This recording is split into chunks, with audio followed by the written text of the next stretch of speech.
Pepsi-Cola, P-E-P-S-I, that's your smartest cola buy. Pepsi-Cola presents Counterspy.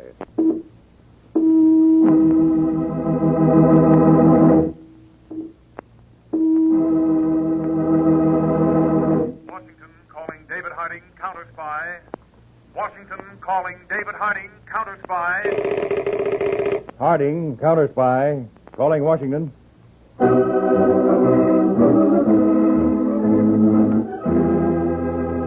United States Counterspies, especially appointed to investigate and combat the enemies of our country, both at home and abroad.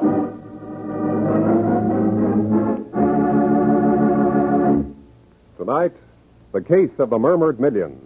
Another Counterspy report to the American people, brought to you each Tuesday and Thursday by Pepsi-Cola. Pepsi-Cola hits the spot. 2 full glasses, that's a lot. That's right, you heard what they said. 2 full glasses of sparkling Pepsi from one big 12-ounce bottle. You're getting an extra glassful. And what a delicious glassful. The most refreshing, delightful cola that ever tickled your taste. You can't top Pepsi's tangy flavor. And that big, big bottle saves you money, goes twice as far. Pepsi is America's big, big favorite. And America's biggest cola value. So why take less when Pepsi is best? Whenever you reach for refreshment, remember. Why take less when Pepsi's best? And now to Counterspy.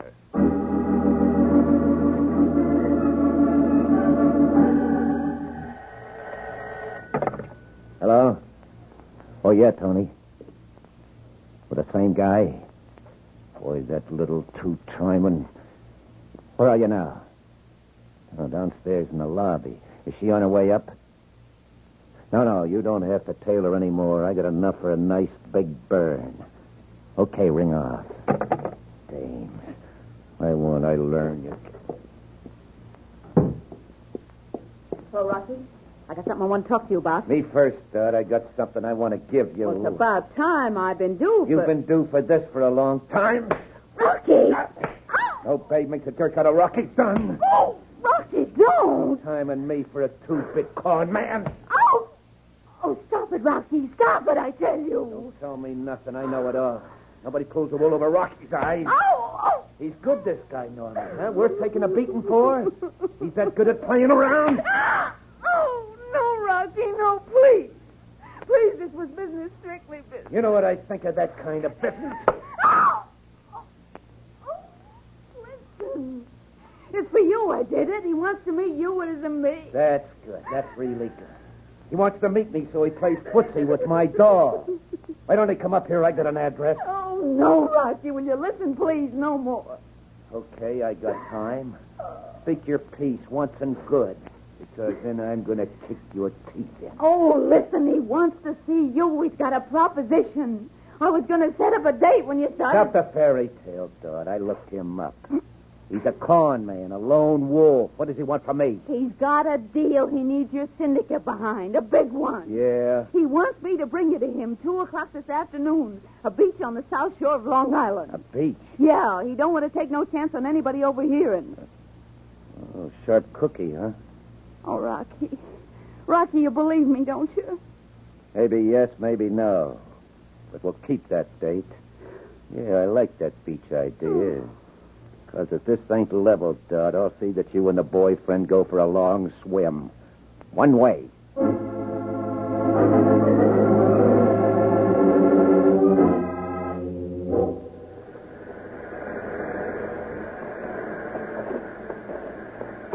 That's him, Rocky, down on the beach.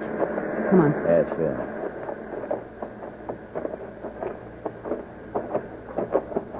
Hello, Mr. Norman. Hello, Dorothy. Rocky, this is Bill Norman. Bill, Rocky Dunn. Hiya. How do you do?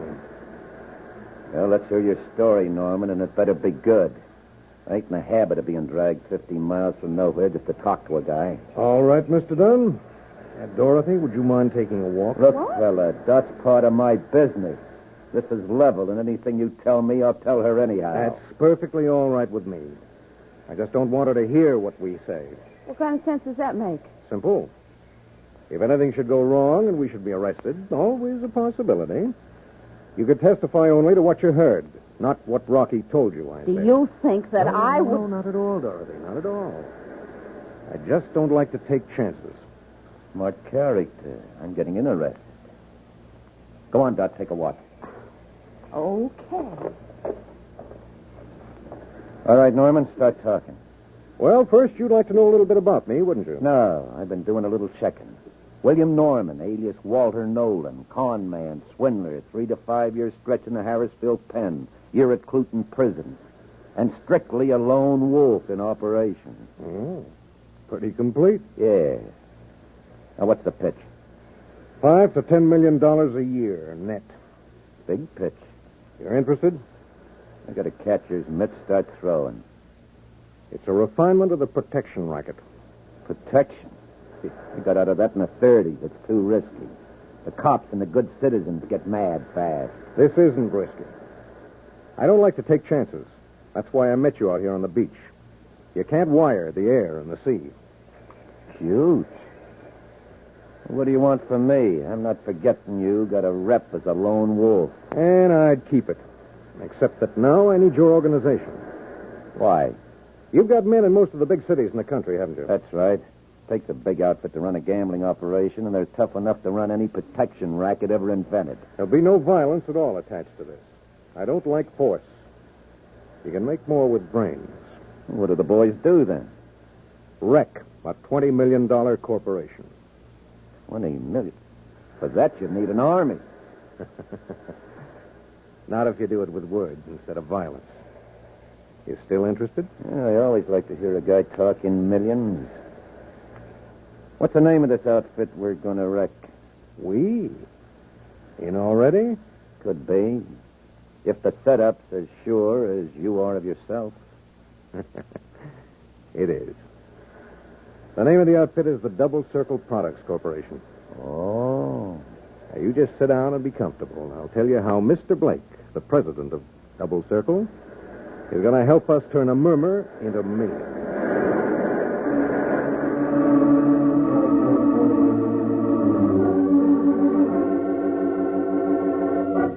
All right, Mr. Norman, you've got 5 minutes of my time. Make it brief and to the point. I'm a busy man. All right, Mr. Blake. I'm here to sell you the services of my organization, Norman Associates, Public Relations. You're 5 years too late. I already have a public relations agency. Right, Mr. Blake. But they go after the press, radio, mediums of mass communication. I go directly to the people themselves. Well, that's not very clear.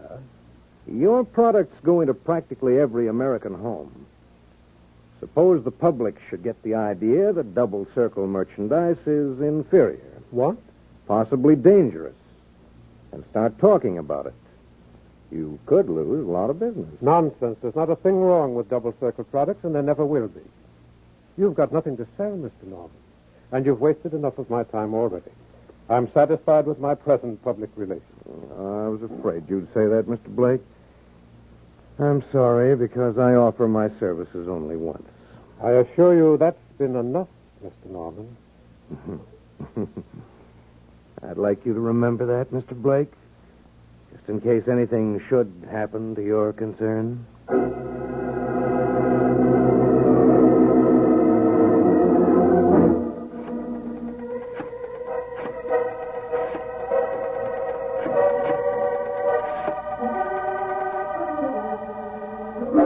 Hello, Dorothy? No last names, please. Will you tell our mutual friend to put our plan into operation? Yeah. Just as I outlined. Subways, railroad stations, ferries, wherever people gather. That's right. I'll keep in touch with you. Goodbye.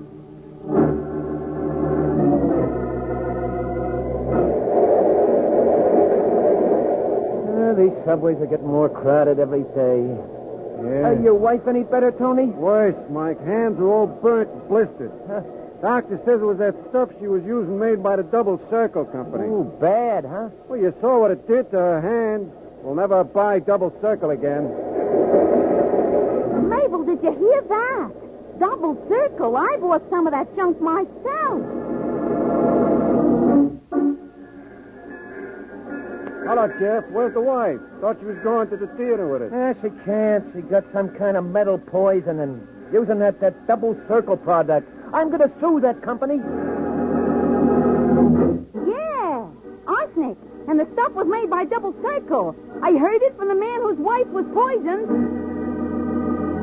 Don't try to sell me Double Circle. I'm no dope. Jane, take my advice. Don't go near that Double Circle stuff. It's poison. Double Circle? Sure, it's good if you want to drop dead quick. I wouldn't buy Double Circle, not if they gave me the company. You hear about Double Circle products? They ought to be sued for selling them. It's poison. If you want to drop dead quick, I won't buy Double Circle. they ought to be sued. It's poison, that's all. Poison.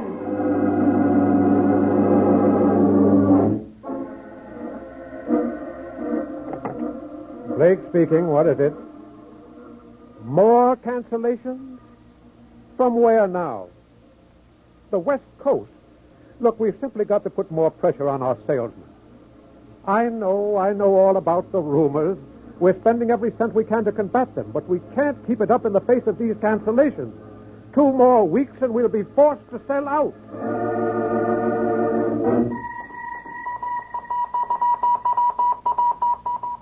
From Federal Securities Commission to David Harding, Chief, United States Counterspies. Request preliminary investigation into failure of Double Circle Products Corporation. Stockholders' loss enormous. Evidence of malfeasance or fraud should be forwarded to us for prosecution.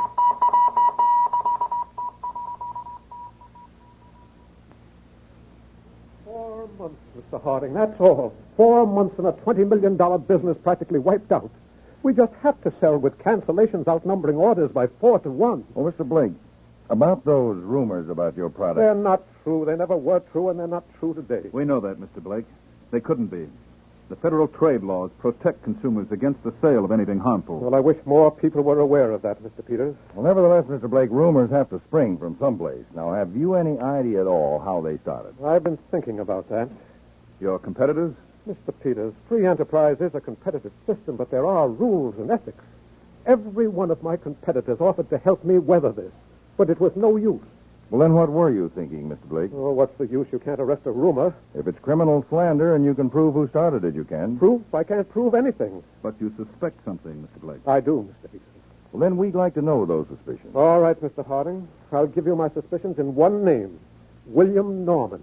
Norman? Yes, he runs an outfit called Norman Associates, Public Relations. He predicted this might happen when he tried to sell me his services. Oh, a prophet, huh? A very pointed prophet, because he underscored his prediction. When the rumors started, did you try to get in touch with him? Well, not at first, Mr. Peters, but later on I did. In fact, I offered to retain his services to see if that would stop the rumors. But he wasn't for hire then, was he? How did you know, Mr. Harding? Well, he'd have been stupid if he had been. It's easy enough to start gossip, but almost impossible to stop it. Suppose this Norman did start those rumors, Chief. It'll be just as impossible to prove it, won't it? Well, perhaps not. But before we jump to any conclusions, I'll want to know more about William Norman. Well, my secretary has his address and phone number, Mr. Harding. All right, get it, Peters. And put Norman's name through the works. I want to know everything about him, from the day he was born until the day you hand me your report.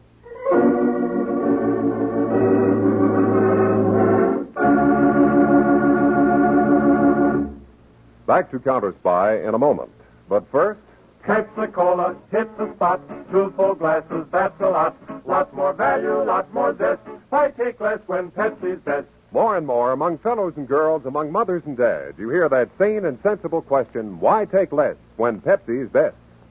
No budget, no allowance ever had a better friend than tangy, sparkling Pepsi-Cola. Because one big 12-ounce Pepsi bottle gives you two delicious drinks. That's twice as much tangy taste, twice as much delicious Pepsi to go just twice as far. That's why more and more families say, why take less when Pepsi is best? Yes, families like yours and mine, families all over America, they're all saying, why take less when Pepsi is best? Pepsi-Cola so delicious, and each bottle makes two drinks. It is certainly the cola for the purchaser who thinks everybody's drinking Pepsi. Just compare it with the rest. So much more and so much finer. Why take less when Pepsi's best? Today, tomorrow, always. Get America's biggest cola value. Take home a carton of 6 big Pepsi bottles. Insist on Pepsi at the store. And say Pepsi at the fountain. Say Pepsi at the stand. Say Pepsi. Whenever you reach for refreshment, remember, Why take less when Pepsi's best? now back to Counterspy. Bill Norman, the immaculate racketeer, has just put his proposition to another important businessman. Mr. Norman, it's simply no use. This company is satisfied with its present public relations setup. It's funny. That's the same thing Mr. Blake said to me. Blake? The Double Circle Corporation. You read about their failure and forced sale, I imagine? Yes, I did. He might have forestalled all those nasty rumors if he'd employed the services of an alert public relations agency like mine. I'm not sure I like what you're saying. Oh, I'm not saying anything. I'm just trying to sell you. Make your sales point a little clearer. I don't like talking business in offices. Suppose we go for a drive. I have my car downstairs. Suppose I don't. Well, it's a free country. Do as you choose. Blake did. Yes. I hope you don't have the same difficulties. Good day. Wait a minute. I think I will go for that drive. Wise decision. I want to see all your cards. I'd be glad to show them to you. As long as there are no kibitzers around. Let's go, Mr. Sanford.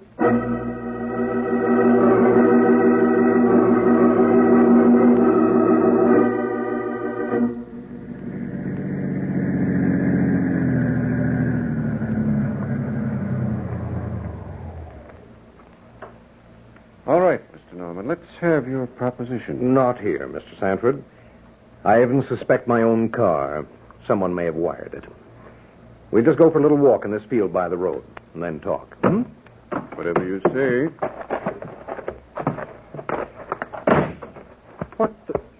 What are you doing? Just making sure you're not concealing anything. What do you mean? I once made a record unwittingly. Concealed microphone. They played it in court. Liked my voice so much, they gave me a year's engagement in a penitentiary. I don't want a return date. Well, now you're becoming candid.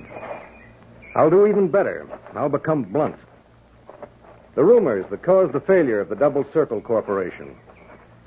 I started them and spread them. That's quite an admission. Isn't it? Suppose I repeated it to the authorities. We have no witnesses. I'd simply deny it and then sue you for slander and defamation of character, on top of which rumors about your products would start. And with what your company sells, think of the pleasant tales I could invent. Just a dressed-up version of the protection racket, huh? Well put, Mr. Sanford. Only you protect yourself against words instead of violence. And how much would this cost the corporation? 1% of your gross business. 1%? Are you crazy? We do nearly $50 million a year. I know. That's what makes 1% so reasonable for my kind of public relations. $500,000? Well, I can't say yes or no just like that. You can't say no. But I'll give you time to figure out a way to say yes. Call me the first of the week. We'll go for another drive and complete our business.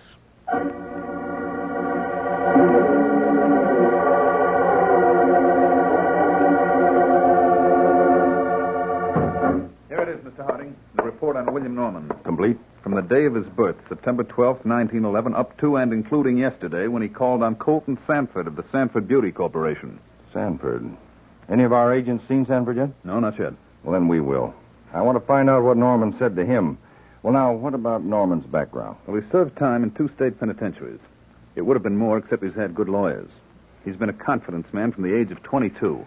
And suddenly he blossoms out into a public relations expert. Blake had a good foundation for his suspicions. Yes, Dave, but he was right about proof. There's not a thing to connect Norman with the rumors that ruined Double Circle unless we tried to trace them back. Oh, impossible. We'd be licked before we start. Besides, even if through some miracle we did trace them to Norman, it wouldn't prove a thing. He'd just say he heard them somewhere else. Now, our best bet is to start at the source. Interview Sanford. Find out what Norman told him. Okay, Chief, but Norman would hardly admit to Sanford that he was the cause of Blake's bankruptcy. No wrong, Peters. If what we suspect is true, Norman had to admit it. What do you mean? Well, that's the flaw in any protection racket. The crook has to reveal himself to his victim in order to extort money. Nobody'd pay off otherwise. Now, our job is to get Norman to reveal himself in the presence of a witness or a microphone well hidden. And Mr. Sanford is going to help us do just that.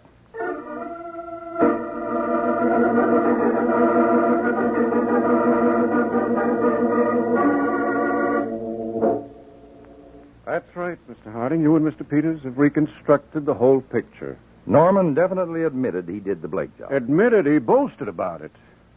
But if you've got any idea about my testifying in court, forget it. It would be my word against his, and you couldn't convict him without supporting evidence. Well, if we got that supporting evidence, you'd testify, wouldn't you, Mr. Sanford? With pleasure. But how are you going to get it? I've told you Norman won't talk with a third party around. I told you about his searching me. Norman sounds even smarter than his record indicates. Perhaps too smart, Peters. Mr. Sanford, you say Norman didn't start talking until you were well away from his car. That's right. He wasn't taking any chances on eavesdroppers. When you meet him again, it's supposed to be the same setup, huh? Yes. Same place? Well, I don't know. The last time we drove around, he just seemed to stop at the first convenient country field. Well, that gives us no chance at all to stake out microphones and recorders. Maybe we can do it another way. Well, how, Mr. Harding? You want proof that will stand up in court. The only way you'll get it is from Norman's own lips. Right, Mr. Sanford. That's just where I intend to get it. When are you supposed to meet him? The next 2 or 3 days. I call him to set the time. Okay. Make sure it's daylight. And as for the date, Peters, call the Meteorological Bureau in Washington. Tell them to give you as positive a forecast as they can on the weather for the next 3 days. Now, Mr. Sanford. Yes, Mr. Harding. You'll meet Norman on the nicest day of the 3. Well, what are you going to do, Mr. Harding? Just what you suggested. Convict Norman from his own lips.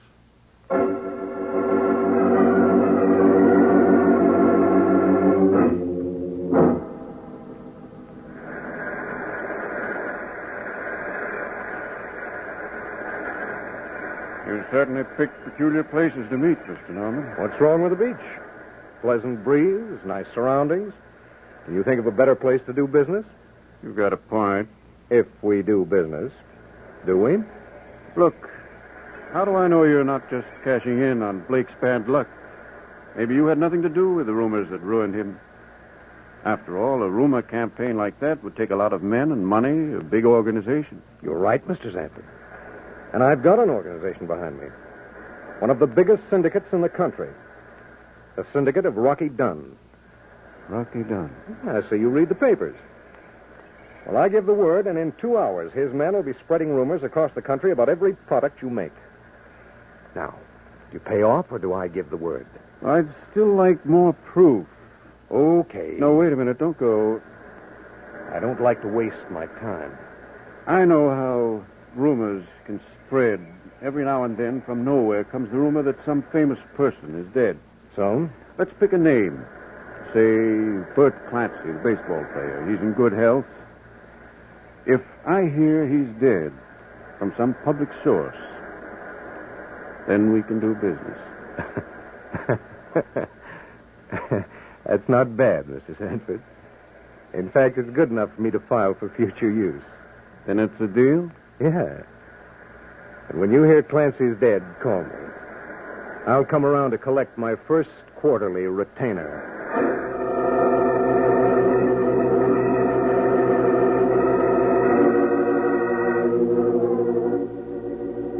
Mr. Norman? Yes? This is Colton Sanford. I just heard a rumor that Bert Clancy died. So did I. Funny how those things start, isn't it? Isn't it? Incidentally, we've decided to retain your firm for public relations. Oh, I'm glad to hear that. If you'll drop around our conference room in about an hour, our vice president in charge of personnel will outline the company policies. Oh? And, of course, give you your first quarterly retainer. Splendid. I'll be very interested in learning the company policy. 1 hour, then. Goodbye.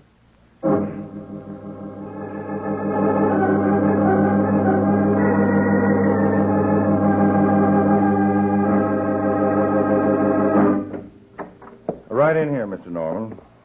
I'm sorry Mr. Sanford was called away. He left a note about the retainer, I hope. Oh, naturally. We'll pick it up in accounting. After you've seen the orientation film we like to show all new executives. Well, let's get to it then. Of course. Oh, this is Mr. Thurman. He'll run the projector and interpret. Hello? How do you do? Where shall we start? Well, I'm expecting to... Oh, that must be they. Excuse me. Come in.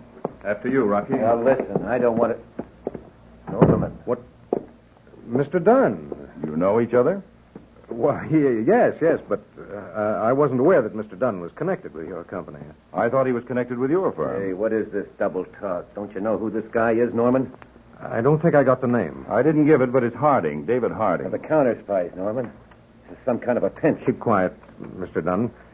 I'm sure Mr. Harding will explain the meaning of this himself. With pleasure. But first, I'd like you to look at some moving pictures, Mr. Norman. Peters, will you turn out the lights and stay with Rocky? Right, Chief. Thurman, start the projector. Yes, sir.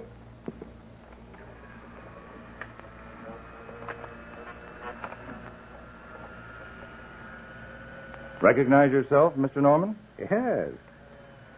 I must say I photographed better than Mr. Sanford. Hey, look, I don't have to... Rocky. I thought silent pictures were passé. Well, not always. Notice this next shot, the way the camera zooms in for a close-up. Telephoto lens. Oh, yes, uh-huh. Now, this is all very interesting. Is there any point? Definitely, Mr. Norman. I'm arresting you for extortion, criminal slander, and whatever other counts we can dig up against you. On the basis of this film? Yes. It's silent, Mr. Harding. I was discussing legitimate business with Mr. Sanford when you took them. And if he says different, he's a liar. The pictures say different. You'll notice how Mr. Sanford kept moving around to keep your face toward one of our cameras. That had a purpose. I don't bluff easy, Mr. Harding. You don't have to. I told you Mr. Thurman was the interpreter. What's Norman saying on the screen now, Thurman? I've got an organization behind me. One of the biggest syndicates in the country. The Syndicate of Rocky Dunn. What? That's how we picked Rocky up. Smart guy, huh, Norman? You blabbering little no... Hold him, Peter. Cut it, Rocky. I'll show you. You fool, don't you see it's a trick? All right. Rocky. Rocky always had a reputation for a quick trigger temper. Now, look here, Mr. Harding. Why don't you give it up, Norman? Mr. Thurman is a lip reader. Lip reader? Yes, and he'll appear in court, together with a dozen other expert lip readers to testify to every word you said. On top of which, we've got Rocky, and there's a pickup order out for his girlfriend, Dot, to round out our case. Lip reader? That's right, Norman. Come on, Peters, let's get him to headquarters. Looks like that's the only way we'll convince him this arrest is not a rumor, but a fact.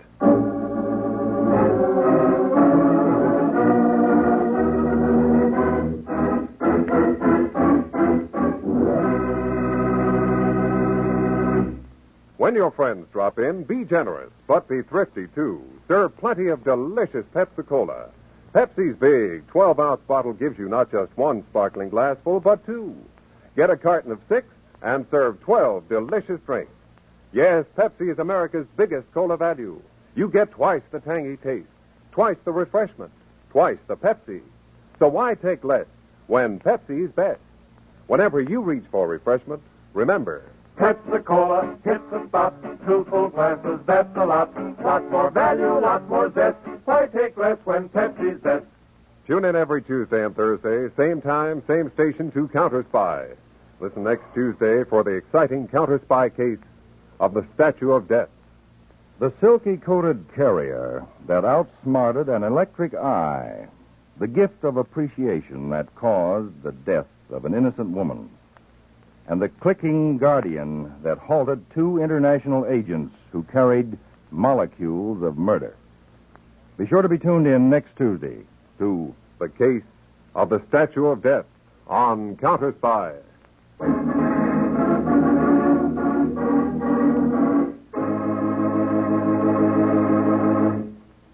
Tonight's Counterspy program originated in New York, was directed by William M. Sweets, and featured Don McLaughlin and Mandel Kramer, with music by Rosa Rio. Counterspy is a Phillips H. Lord production for Pepsi-Cola. Enjoy some Pepsi, ice cold tonight.